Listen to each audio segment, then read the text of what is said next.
It all began with a phone call I never expected. The kind of call that can change your life forever. I'd always admired Richard. He was the kind of boss people respected the moment he walked into a room. Confident, collected, and effortlessly in control. At 42, he had the maturity of a leader, but the kind of warmth that made you want to follow him anywhere. I was 28, still finding my footing in the corporate world, but every time I worked late at the office and Richard stopped by my desk, I felt something stir in me that I couldn't explain, or maybe I just didn't want to. It wasn't just that he was attractive. It was the way he listened, the way his hand would brush against mine when he passed me a file, the way his eyes lingered just a little too long. Of course, he was married. Everyone knew about Clara, the elegant woman who occasionally stopped by the office, smiling politely at the staff. That fact alone should have been enough to silence any thought in my head, but desire doesn't follow rules. That night, I was packing up when my phone buzzed. I glanced down. It was Richard. "Daniel!" His voice came through, smooth but quieter than usual. "I need you to come over to my place tonight. There's something important I want to go over." I froze. Richard had never asked me to his home before. Meetings, dinners, even late-night office hours, sure. But his house, that was different. For a moment, I tried to convince myself it was about work. A project deadline, a contract detail, some urgent matter that couldn't wait until morning. But beneath that rationalization, my heart raced. A dangerous part of me hoped it wasn't just about work. Still, doubt gnawed at me. He was married. I'd be crossing into his private world, stepping into a place where Clara's presence lingered in every photo frame and every piece of furniture. I told myself I shouldn't go, but I said yes. The drive to his neighborhood felt endless. Each stoplight gave me another chance to turn back, but I never did. Instead, I rehearsed excuses in my head, just in case it turned awkward. "I'll just drop off some files," I told myself. "I'll be in and out in 10 minutes. When I finally pulled up to his house, my nerves nearly got the better of me. The porch light was on, spilling a soft glow across the front yard. I could see him waiting by the window, checking his watch, sipping what looked like a glass of whiskey. When he opened the door, he greeted me with that easy smile. "Thanks for coming, Daniel. Clara's out visiting her sister tonight, so I figured it was a good time to talk." His words struck me, Clara's absence. Suddenly the house felt too quiet, too intimate, like the silence itself was inviting something unspoken between us. Inside, the air smelled faintly of leather and cologne. I tried not to look too closely at the framed photographs on the mantel, Richard with his wife at some gala, the two of them smiling at a beach. Each picture reminded me of the line I was about to cross. "Drink?" he asked, holding up the bottle. I nodded, though my throat was already dry. As he poured, I stole a glance at him. The loosened tie, the rolled-up sleeves, the way the light hit the edges of his jaw. It was reckless, but I couldn't help it. My pulse quickened. We sat in his living room, glasses in hand. He talked about work, about stress, about how tired he was of putting on a perfect front. And as he spoke, I noticed his tone was softer than usual, more vulnerable. Something in me shifted. This wasn't just my boss talking. This was a man, lonely, weary, reaching for something he couldn't admit out loud, and I couldn't deny it anymore. I wanted to be whatever it was he was reaching for. I told myself I would resist, but when he looked at me that way, I knew resistance was impossible. The whiskey warmed my chest, but it was nothing compared to the heat I felt under Richard's gaze. We sat across from each other, the room dim except for the glow of a lamp in the corner.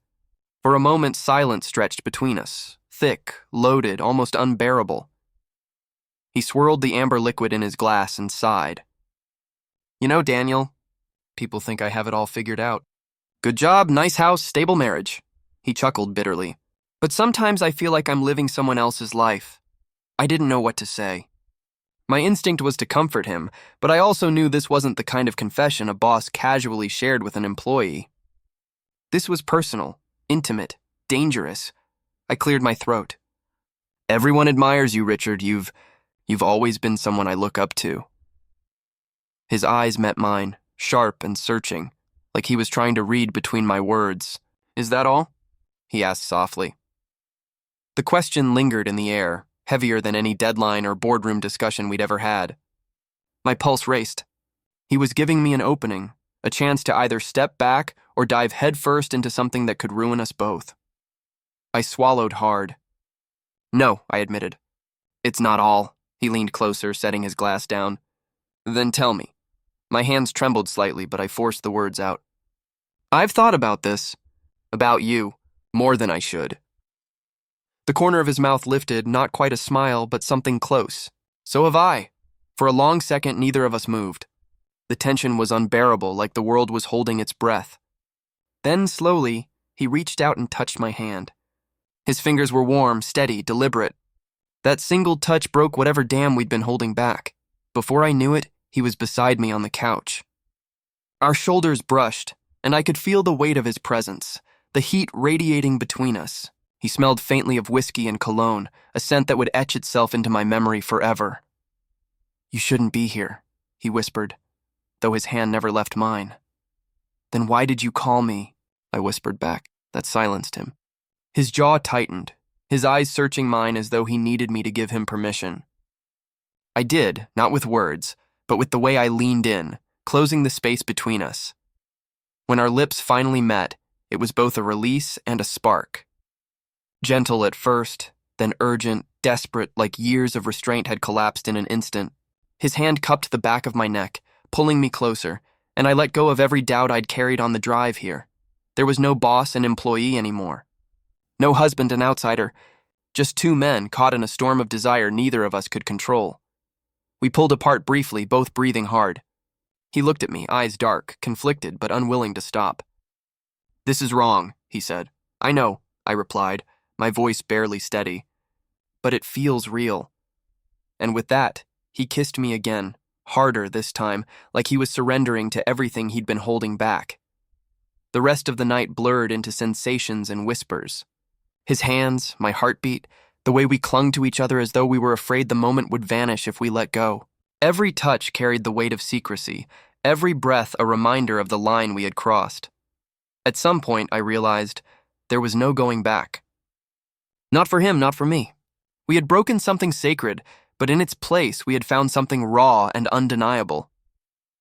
As I lay there afterward, chest rising and falling, I glanced at him. Richard stared at the ceiling, silent, his face unreadable. For the first time, I wondered if he regretted it already, but then he turned to me, his hand brushing mine once more. You changed everything tonight, he whispered, and though I knew he was right, I couldn't bring myself to regret it. The morning after felt heavier than the night itself, because reality never lets you escape for long. The first light of dawn filtered through the curtains, casting a pale glow across the room. I woke to the faint hum of silence, broken only by the steady rhythm of Richard's breathing beside me. For a moment, I lay there, suspended between dream and reality, wishing time could freeze. But then it hit me. This wasn't a dream. It had happened. We had crossed the line, and there was no undoing it. I turned to look at him. Richard was awake, his eyes fixed on the ceiling, his expression unreadable. He didn't look like the confident boss I knew from the office. He looked vulnerable, almost fragile. Morning, I whispered, unsure if my voice would even reach him. He turned his head slightly, offering a faint smile that didn't reach his eyes. Morning. For a while, neither of us spoke. The silence wasn't comfortable anymore. It was thick with unspoken questions, with guilt, with the weight of what the day would bring. Finally, Richard broke it. Clara will be back this afternoon. His voice was flat, practical, but I could hear the tremor beneath it. I sat up, pulling the sheet around me, feeling suddenly exposed. Do you regret it? I asked. The question burned in my throat, but I had to know. He sighed, running a hand through his hair. I don't know. Last night, it felt like the first real thing I've had in a long time. But this morning, his voice trailed off. I looked down, my chest tightening. I wanted to tell him I didn't regret it, that I'd been waiting for that night since the first day I met him. But the truth was, I felt torn apart. I couldn't ignore the image of Clara smiling in those framed photographs downstairs, or the fact that I was now part of a secret that could destroy her world. Richard reached for my hand, his grip firm but trembling. Daniel, I don't want to hurt her, but I can't deny what I feel when I'm with you. His words sent a shiver through me. It was everything I wanted to hear, and yet it terrified me. because feelings weren't enough to erase the reality we were trapped in. I met his gaze. So what happens now? He didn't answer right away. He looked away, his jaw tightening as though the question itself was unbearable. Finally, he said, I don't know. Maybe nothing changes. Maybe everything does. The uncertainty stung more than any rejection could have, because deep down I knew what it meant. Last night was a beginning, but it could also be an ending. I gathered my clothes, dressing in silence. Each button, each movement felt heavy, final, like I was suiting up for a role I hadn't chosen. Richard watched me, his expression unreadable, but I could feel the tension radiating from him. When I finally stood by the door ready to leave, he spoke again. Daniel, whatever happens, just know, you mattered to me. Last night mattered. I swallowed hard, forcing myself to nod. It mattered to me, too. The drive home felt longer than the drive there. The city passed by in a blur, but my mind was sharp, replaying every word, every touch, every choice. Guilt sat heavy in my chest, but beneath it so did something else, longing. That night had changed everything. I couldn't go back to seeing Richard as just my boss. He wasn't just a man behind a desk anymore. He was someone who had let me see his cracks, his loneliness, his desire, and I had stepped into those cracks willingly.